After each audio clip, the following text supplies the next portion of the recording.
Hey guys, it's Tim and James with Tabletop Terrors, tabletop RPGs beyond the rules. Today we're going to be talking about something that I think it's an interesting topic. And it's going to be character intros in a tabletop RPG game.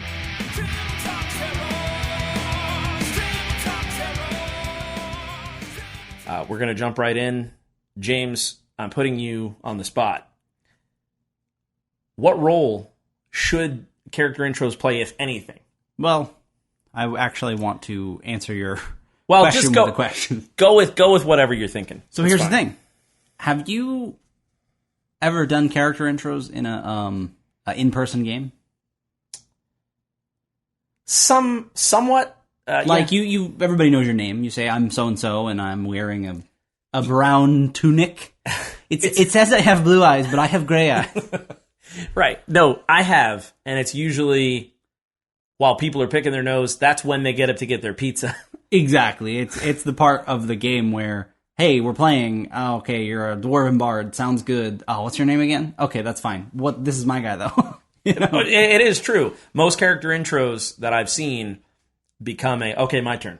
So, and the important thing being that that's my personal experience, is I have never really done character intros in in-person games. So I like to try and see what I do in in-person games and do that online. You know, there are a lot of things that are different. There's something really different about playing online to me. Sure. And let's speak to that. For some of you people who don't do that, James and I play a ton of games online. We use Google Hangouts. We play in a few different communities. We currently don't have an at-home game. Yeah. Which is very different. A lot of people do both. Some people don't play online at all. But I think this advice can go to home players, online players, or people who are doing a mix. Exactly. I just wanted to bring that up. And sure. Because, like I said, to me, I never really did intros in a home game. And there's nothing wrong with intros. Let me say that. But I feel like there can be, like you said, sometimes intros become a little too hog the spotlighty.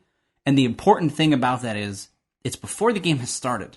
Yeah. So there are times when it's okay to really, just go super in depth and say what your character's doing or flash back and talk about your backstory. But I personally don't feel that it has as much of a place at the beginning of the game at length. Sure. I also want to say, too, we're not going to just complain. I have a couple of ideas, and I'm sure you do, too, we're going to throw out there to fix this. I say fix this because I think it's an issue. I think when a game begins, especially an online game, people want to set the scene. Yeah.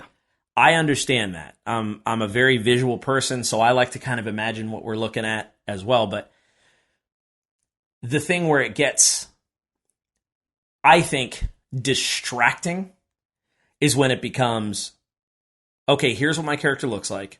Also, here's why he's wearing this ring. Here's where he got the ring. And that's an example from a real game I watched recently. Because to me, those things, if they matter, will come up in the game. Right. And not to say that your work on your character doesn't matter, but I'm going to remember where you got that ring if it matters to my character in the game because, I'm at odds with that person and sure. I disagree with that. Suddenly it's a dialogue instead of a monologue. And good way to put it. I feel like that's the important part. Good way to put it. Character intros are too much of a monologue because they're in a collaborative. They're literally the time before you guys met. Yeah.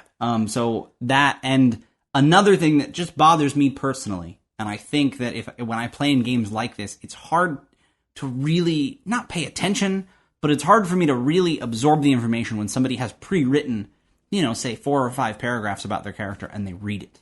Yeah. I have a really hard time with that. I don't mind, but it's not for me. It's hard for me to put that in the game and use it. And I'm like, no, I'd rather find out that, you broke out of slavery in the game because you had a character moment, not because you wrote all your character moments down.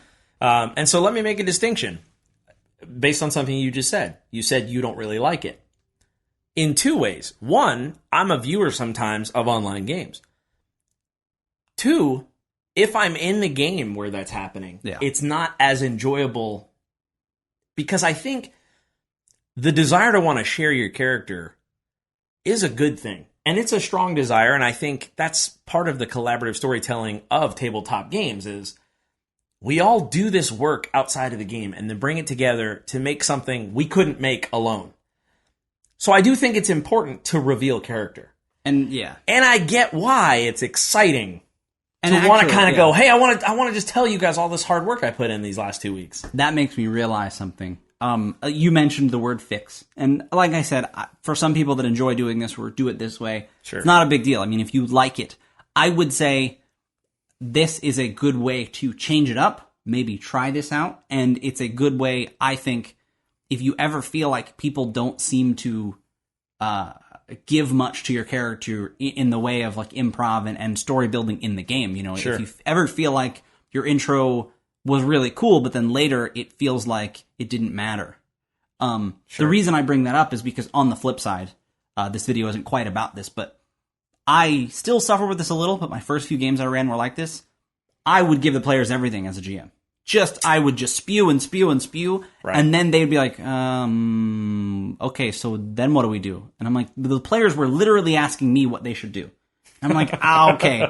I realized afterward that I made a mistake because there was too much there. And because I told them, and I told the players, and the characters didn't learn it, it didn't matter to the characters. Right. So you told them too much at once. I feel like intros can be like that, where, you know, like you said, we've got a few things that you can try out to make your character intros maybe a little more succinct, but more specifically make them less like a monologue and more something that becomes a dialogue later. Sure. So I want to tell you a secret, too. If you're playing in an online game, most of the time, the other players are nervously not listening to your intro. Oh, man. They're trying to, like, I'm writing in my stats, or like, I'm like, oh, I forgot to write down what that spell does. And I'm like, oh, I should be listening. But I'm like, oh, it's just an intro. So I feel really bad saying that. In the chat, it's like, we're supposed point. to be level 7. I was I'm like, uh-oh. Oh, I gotta roll it. Another hit die? I'm like, oh, man. I'm at level 5. So, no. Yeah, I've been there. So, and again, I'm not saying that to be a jerk, but I think that's the case with everyone. Probably not as much at home games, but maybe. So, let's jump into, in our opinion, what are some things we can do? I keep saying to fix it. Look, I'm just going to use that phrase because, again, I think it's an issue. But to change it up. How do you change it up? Other styles of doing it. How do you reach your goal of wanting to share your character in a way that is going to be fulfilling for you and fulfilling to the other people telling the story with you? Exactly. So that's probably the best way to say it. So if we can start on the crazy, very opposite end of the spectrum. Okay. Like just this is something that probably very few people that love their character intros will agree with, but I love it. Tell me. Not doing character intros. Hey, so this there's is my that character. option. This is you say who your character is, and actually, and this is a separate video on its own entirely. I've played in some games recently where I didn't know and didn't ask what class people were, because it's kind of meta knowledge. It's they super need cool. to know. They need to know what class they are to pick their spells, but I don't need to know what class they are, and Yeah. it's so interesting, Dude. It's Yeah, kind of an interesting thing. But that aside, we played in our improv Copper Jackals game. Yeah. You ran when we released Copper Jackals through Absolute Tabletop. Yep. We didn't do character intros, partly because we were trying to do a rather quick game, and we're really showing off how quick you can throw together a game Right. using the incursion tables, the random roll tables for stuff in the game. Yeah. And so we didn't do intros, and in fact, it was made more interesting by the fact that Matt Click of A Fistful of Dice, he had to get up real quick because he came straight home, jumped in the live stream. Yeah. He ran off to get some pizza or whatever he was doing. Yeah. And so it was me and Barker from Be a Better Game Master, and we didn't do intros. We just played off of each other a little bit and kind of felt out our own characters and felt out each other's characters, and suddenly our characters were friends. But not because I said our characters are friends. Now, that was with no intro whatsoever. Right. The None. dynamic you guys set up. And it was just like, oh, she throws you the bag, and this happens. Just a few little things, and I'm like, okay, I see what she's, putting off, and I'm doing this, and we're kind of, it's like meeting somebody for the first time, Yes. but for real. So Like that's, improving the dynamic. That's like the crazy end of the spectrum, no intro whatsoever. So, and all right, I'd say the middle ground is, and this is something that you're going to see a lot in fiction. and it's give details slowly by showing character through the details. Now, I can't remember his name, but there's a series of books, and it's by an editor who's basically saying, hey, writers, here are the biggest mistakes that people make. Yeah. And one of the main things he covers in the first chapter is stop having your characters look in the mirror and decide what they see. He basically goes on to say, and I can't even think of what piece of fiction it is, but there's a piece of fiction. I guess it's famous. I can't remember what it is, but the character's never described. And I'm sure it's not the only one. I'm sure there are multiple works, but the character isn't described. And so I thought that was really interesting because I thought it probably, if you're reading the story, you don't even think about that. You don't notice. A good example of that is Fight Club. There's a really good example of that in Fight Club where they never say the character's name, and it later matters. And it's the kind of thing where the first time you see it, or at least the first time I saw it, I didn't recognize. I had absolutely didn't even enter my mind that they didn't say it. Similarly, there's a book by Neil Gaiman, Anansi Boys. Yeah. Yes. He never describes the characters directly. He describes sort of the culture around them and a lot of things. And it's really interesting. He never says, this is what this person looks like. Exactly. He just kind of... It's really... He leaves it up to the reader. I know exactly what you're saying. And the book is sort of about that, so... I had the same aha moment, like a quarter through it. I was like, wait. Because one of the characters refers to as Fat Charlie, I think.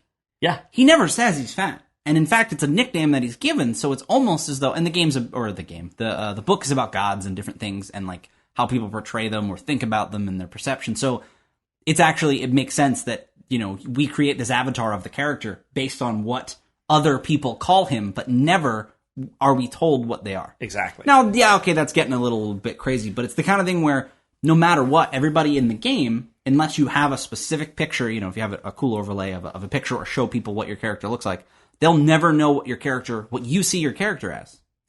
And it's kind of cool. It really... I think. So what you can do to give you an actual, quantifiable way to do this, take that intro, the 4 paragraphs he was talking about, and bullet point it.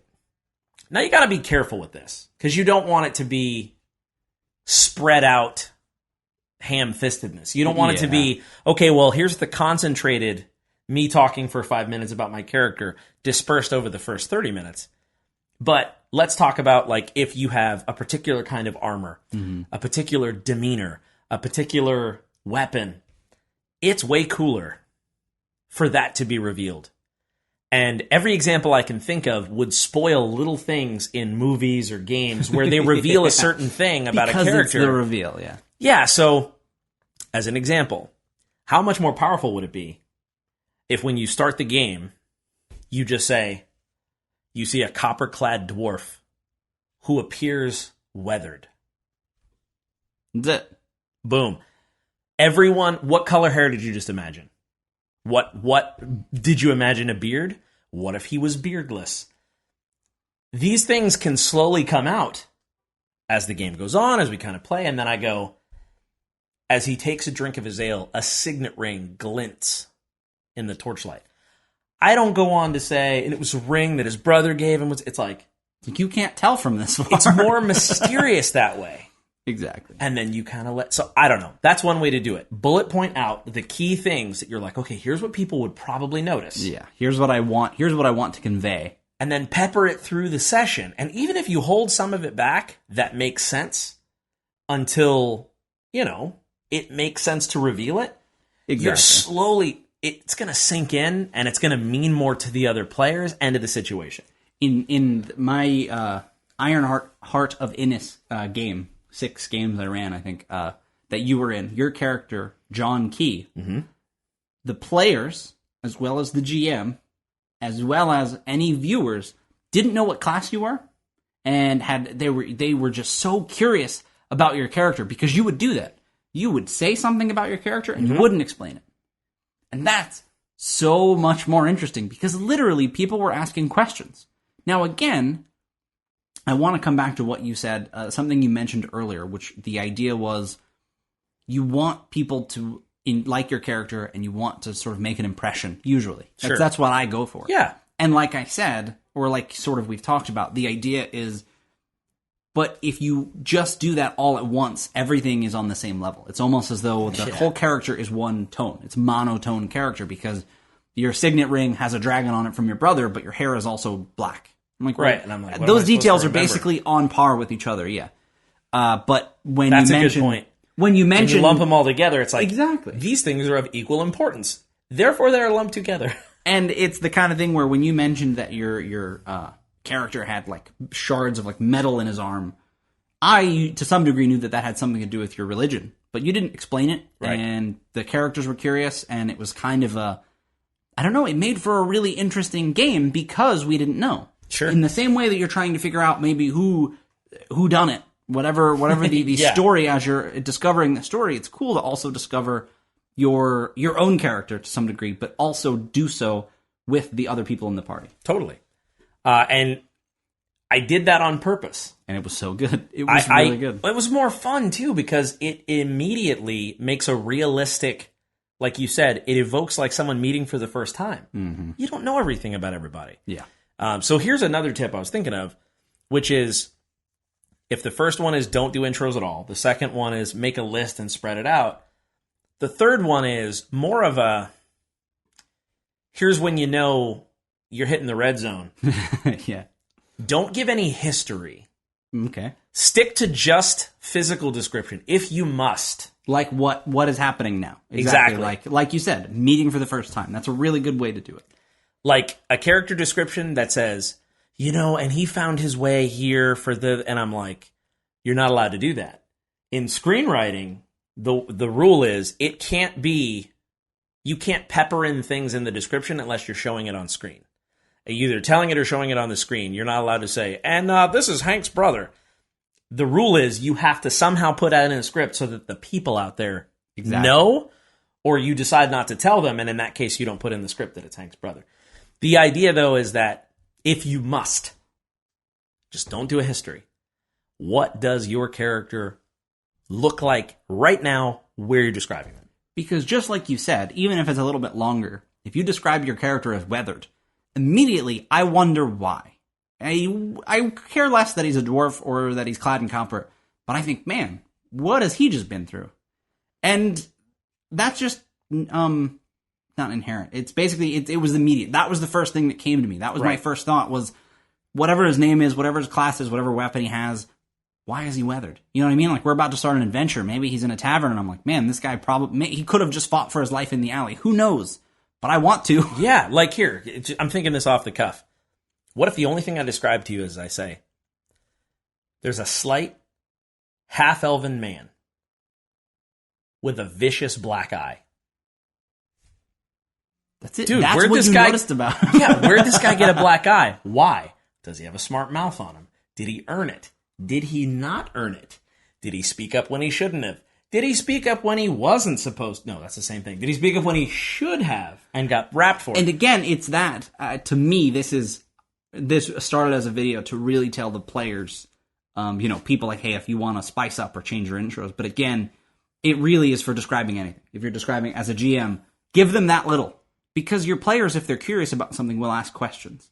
But you say that, okay, there's a slight half-elven man. Maybe he's the bartender. If they go talk to him, like you said, they will realize immediately why he got that black eye if you do it right. If he does have a smart mouth, you can, surmise, maybe I probably told somebody the wrong thing, or like you said, sure. You were able to, just like in real life, glean those details. But nobody would tell you. Like, a guy wouldn't say, hey, I got this, I know you're staring at it, I got this black eye because that guy punched me. So as the GM, there's no reason to say, and again, as a player with an intro, there's, tell me you're the best swordsman in the land when you're fighting. Right. Not when I first meet you. No, it makes sense. Because then, I don't know, I suddenly realized this is something that I need to work on. I think it's something that all of us need to work on, myself included. And for players, I want to close with this. It's cool for other players when you do this. Yeah. Because we're all telling a story. When we're playing a tabletop RPG, it's collaborative storytelling. It doesn't have to just be game master players as a whole. Exactly. So I did this on purpose in another game. We play in an online game on the Be a Better Game Master channel called The Winds of Cerceline. If you haven't seen the first 2 or 3 sessions of The Winds of Cerceline, there's a minor spoiler in here. It's not going to ruin the story, but there's a reveal that I chose to do as my bard. If I would have described my weapon up front, it would have deflated the whole thing. It would have been kind of cool, but I wouldn't have been thinking that at any other time. When I'm trying to describe my own character and what I'm doing, and Barker's asking me questions about, this or that, I'm not thinking about your weapon. No. But when it's your turn in the spotlight, so I me had about your weapon. I had a lute like, yeah. this whole time. I'm a bard, and it's a classic. I've got a lute, so it's the headstock with 6 machine heads, just your standard lute. Again, spoilers for anyone watching who cares about that kind of thing. I can't remember what session it is. A couple of times I foreshadowed it because I knew what I was planning. Because I like to tell stories. So even as a player, I want to do something cool that inspires James. Yeah. Without being a spotlight hog, still like peppering cool stuff because I just like to do that. So I kept, as my character, the bard, I'd say, maybe it's time for a song. And I go, no, it's not. And I would do that a couple of times, only when it seemed like there was a threat. And then finally, when I pulled out the lute, it had this enormous blade with this thick, sharpened string on it. So it was a sword with a lute handle. If I would have described at the very beginning, and you see this bard, and he's got this sword with a lute handle, boom, spent. Done. The tension's gone, the cool thing's out there. And you might bring it up again later when we're fighting, and I'll, again, be worrying about, I'm trying to do the math of how many hit points I just took, not listening to... Right. You're like, yeah, and my loot sword? So think of your character's description as this thing that's almost like currency. And you should choose when to spend it. When's a good time to say this thing about my character? Even this thing about my history. Those kinds of things that you want to say all up front. It's not as powerful for the rest of the players or the game master. And again, the thing that I realized, because we didn't go into this video knowing this particular bit of how to say it, but now I'm like, this is how I would sum it up. Only describe what people are seeing. That's it. Now you can, as your player, flashback or as your character rather, flashback or explain why certain things are important. But in most cases, you're focusing on how your blade is swinging and, how you're attacking or when you walk up. Sure. It should be a lot less about your history or where you've been or why things matter, like you said. So that's where those two things come together. You're spending those slowly as you're describing what's happening. Right. That's it. Something else that, again, this is about intros. So you get a little more grace for this as you go throughout the game. Meaning, if I say, well, I'm going to swing my sword in this particular way because I'm militarily trained. Yeah. Those are details you can pepper in and even say, well, Turga would remember his history in the fields, so he would go and, help so-and-so. Like, that kind of stuff is cool, but it's way cooler when you pepper it in character moments and in action. When you're doing an intro, there's really no action going on. You're just expositing. And I think that's a big differentiator, too. So, yeah, I think that's about it. Yeah. You guys can find more stuff like this over on tabletopterrors.com. And probably the best place to find us is YouTube. So if you aren't subscribed already, click the subscribe button. You should get more stuff like this maybe once or twice weekly, just about every week. Yeah. So until the next time, thanks for watching, and may your dice roll high.